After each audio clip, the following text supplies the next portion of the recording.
Olá, irmãos, que a paz do Senhor esteja com todos vocês.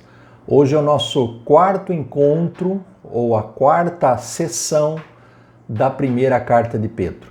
E hoje nós vamos terminar o capítulo 3. Nós vamos ver do versículo 8 até o versículo 22.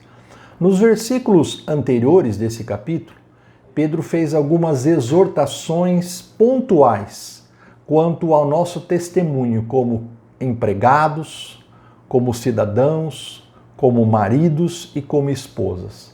Agora, ele vai trazer uma lista de virtudes que devem ser observadas pelos cristãos em geral. Ele começa falando sobre unidade. Tenham todos o mesmo modo de pensar. Depois ele fala sobre compaixão, sobre amor fraternal, sobre exercício de misericórdia e sobre humildade. Vivam em humildade. E aí no versículo 9 ele desce para mais detalhes sobre essas virtudes ou sobre a nossa conduta cristã. Ele diz o seguinte: não retribuam mal por mal, nem insulto por insulto ou ofensa por ofensa. Guardem os seus lábios da falsidade ou da mentira. Façam somente o bem e busquem a paz com perseverança.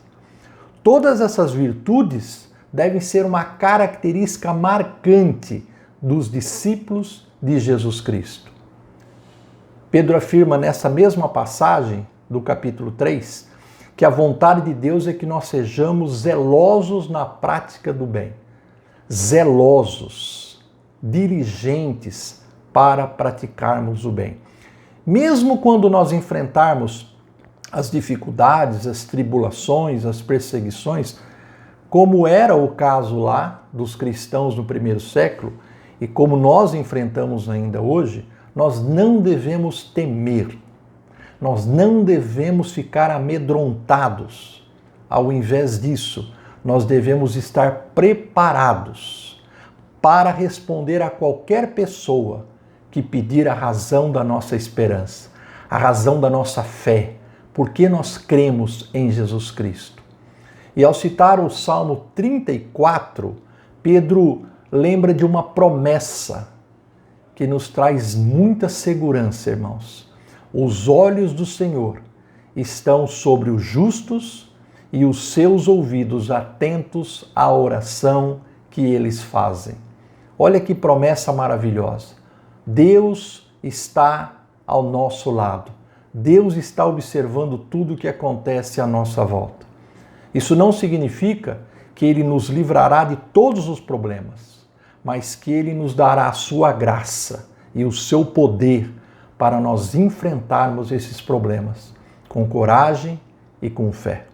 Pedro termina o capítulo 3 citando mais uma vez o exemplo de Jesus Cristo. Ele é o nosso modelo, nosso exemplo maior.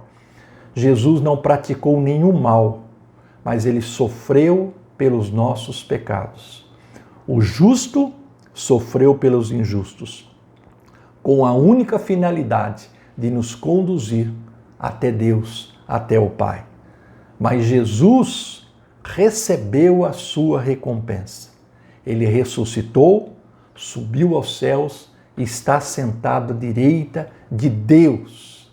E a ele, termina Pedro, dizendo, estão sujeitos anjos, autoridades e poderes. Aleluia. E é isso também que se irá cumprir na nossa vida, se nós permanecermos firmes, permanecermos olhando para Cristo e fazendo a sua vontade. Como tem sido o seu modo de se portar, o seu modo de falar, o seu modo de pensar, o seu modo de tratar os outros que estão à sua volta? Você tem se distinguido daquelas pessoas que não conhecem a Jesus Cristo? Você tem imitado a Cristo? Pense bem nisso. Deus te abençoe. Um grande abraço.